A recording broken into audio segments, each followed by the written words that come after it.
ဒီနေ့ပန်းလေးတွေကတိတ်လာတာပဲဖျားဘူးတွေစိတ်ချမ်းသာမှာပဲ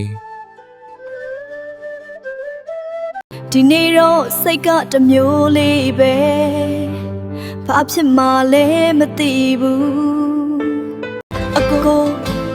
အကိုဒီပန်းလေးတွေတစ်စီးလောက်ပေးပါဦးညီမလိုလှတဲ့သူအတွက်အလှဆုံးပန်းတွေကိုအကိုရွေးပေးမယ်နော်နင်ကငါမျက်နှာကိုအိုးမဲတုတ်မလို့လားပန်းတဲ့နဲ့ဘာပတ်သက်တာလဲဟမ်အမိုက်မသမီးကသူ့ရဲ့စိတ်ထားကိုချစ်တာပါအဖေရဲ့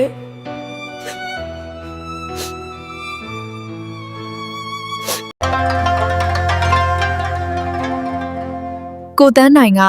တန်းကြည်မရဲ့ထာဝရနန်းတော်ပါပဲညနိုးသူလီနန်းတော်အပိုင်းနှစ်ကိုလည်းဆက်လက်ပြီးအားပေးကြပါနော်